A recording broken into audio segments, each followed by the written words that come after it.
Ya, ini yo bisa dibayangkan seperti apa situasinya Majnun waktu tahu Laila menikah. Wahai dunia, begitukah balasanmu pada pecinta yang tulus ini? Begitukah balasan yang harus aku terima dari pengorbananku?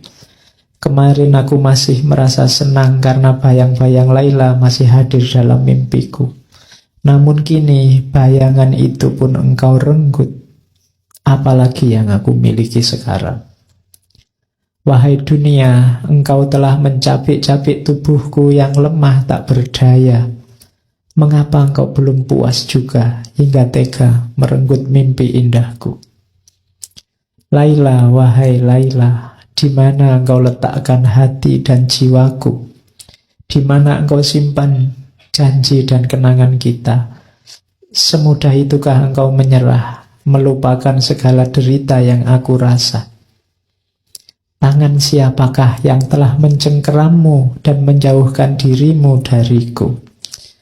Laila, datanglah kemari sebentar saja, tikamkanlah belati ke dalam jantungku. Tikaman belati yang mencabut nyawaku akan lebih indah dari hidup menanggung siksaan cinta.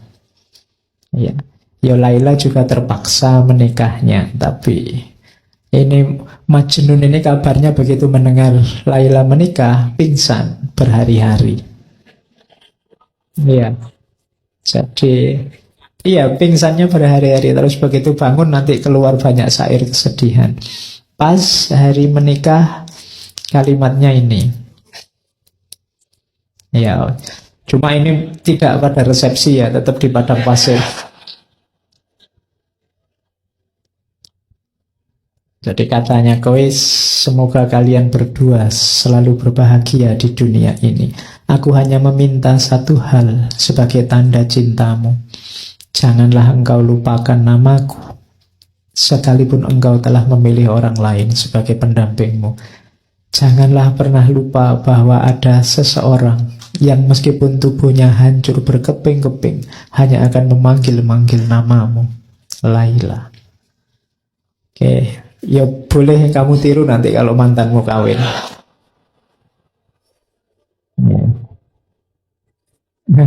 Ya. Jadi ucapan selamatnya dari Kois. Jangan salah, nanti Laila juga jawab. Karena Laila tahu pasti ini Majnun akan galau luar biasa. Ya, jadi Laila menjawabnya pakai surat. Kalimatnya panjang. Dalam hidupku, aku tidak bisa melupakanmu barang sesaat pun. Ku pendam cintaku sedemikian lama tanpa mampu menceritakannya kepada siapapun. Engkau memaklumkan cintamu ke seluruh dunia, sementara aku membakarnya di dalam hatiku. Sementara engkau membakar segala sesuatu yang ada di sekelilingmu. Kini aku harus menghabiskan hidupku dengan seseorang, padahal segenap jiwaku menjadi milik orang lain. Katakan padaku kekasih, mana di antara kita yang lebih dimabuk cinta?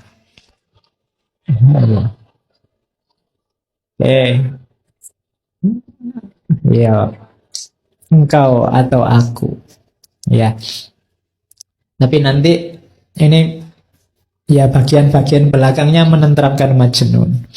Surat ini dari aku, seorang perempuan yang terpenjara di rumahnya, seorang perempuan yang sepanjang hari hanya duduk-duduk sambil termenung di rumah. Untukmu wahai kekasihku, apa kabarmu, sayang? Ya.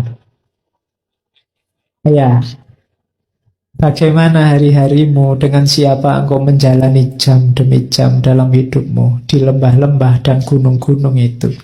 Aku kira engkau lebih bahagia daripada aku.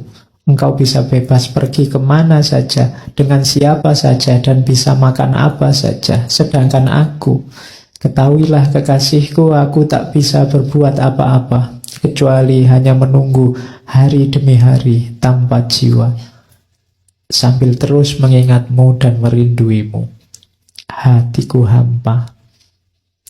Duhai kekasih, jiwaku yang berhati bening, bagai mata air Khidir, mata air keabadian. Aku masih seperti dulu. Meski aku telah menikah, namun aku bersumpah, hatimu selalu ada di hatiku. Meski aku tidur satu rumah dengan suamiku, tapi ranjangku tak pernah mempertemukan kepalaku dan kepalanya. Ya. Iya.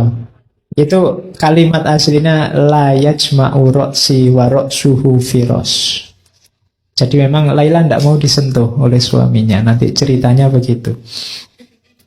Permata di tubuhku masih tersimpan utuh, bersih, dan tak pernah disentuh oleh jamahan tangan siapapun.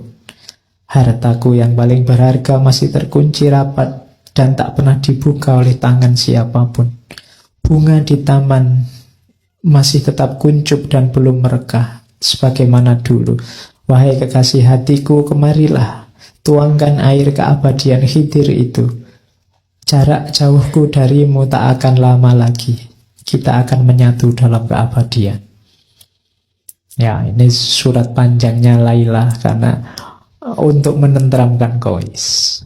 Jadi kalau tidak begitu bisa stres terus. Ya. Tapi nanti terus Qais juga balas suratnya. Cuma Qais ini senengnya luar biasa dapat suratnya Laila, sehingga dia yang biasanya bisa bikin syair panjang lebar sekarang tidak bisa ngomong apa-apa. Kalimatnya pendek sekali jawabannya. Nanti penghubungnya ini namanya Zaid. Ini surat dariku, aku yang gelisah dan gila. Untukmu, wahai engkau yang ada di lubuk jiwaku. Kini engkau adalah mahkota di kepala siapa dan kekayaan di tangan siapa. Aku hanyalah debu di lembahmu. Bila engkau menuangkan untukku air pertemuan, engkau menumbuhkan bunga dan menerbitkan musim semi. Namun bila aku memperolehmu dan tak lagi berpisah jauh darimu, bumi ini tak akan menumbuhkan apapun selain debu. Lihatlah, aku adalah tawanan yang terbelenggu. Jadi ini ketidakberdayaan seorang Qais. Ingin sekali ketemu Laila, tapi sekarang dia tidak percaya lagi dengan dirinya sendiri. Kalau aku bersama Laila, jadi apa Laila? Kalau aku tidak berpisah denganmu, bumi ini tak akan menumbuhkan apapun selain debu, karena aku sudah seperti ini sekarang. Tidak pantas lagi dengan dirimu.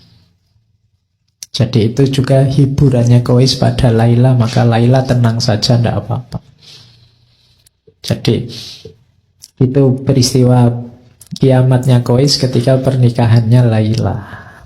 Yo, nanti masih ada cerita, misalnya Qais ketemu, saya bilang tadi Naufal. Naufal ini ketua suku. Ketua suku yang ingin membela Qais. Dia ngerayu-ngerayu ayahnya Laila, tidak dikasih. Akhirnya sudahlah, perang saja. Jadi di Laila Majnun ada peristiwa peperangan antara kubunya Naufal, Syekh Naufal dengan sukunya orang tuanya Laila. Sukunya orang tuanya Laila kalah. Cuma waktu perang ini Qais sebenarnya tidak ingin perang. Ketika perang, Qais malah ada di pihaknya, ceritanya Laila, sukunya Laila. Iya, bingung ya memang. Jadi karena bagi Qais sukunya Laila tadi kan ditanda tangan semua yang berhubungan dengan Laila dia sayangi juga. Jadi Qais ini ceritanya ikut membantu mengobati yang sakit, yang luka, tapi dari kubu Laila. Itu yang membuat Naufal bingung. Iya. Ya, terus begitu terakhir ayahnya jadi tawanan, katanya ayahnya, nyawaku, sukuku, putriku, ya karena aku kalah terserah mau kamu apain aja. Permintaanku satu, kalau aku disuruh memberikan, menikahkan anakku dengan Qais, tidak. Ya, pokoknya itulah antagonisnya ada di situ. Jadi kalau Qais enggak, itu kehormatan suku kalau bagi ayahnya Laila. Jadi mbok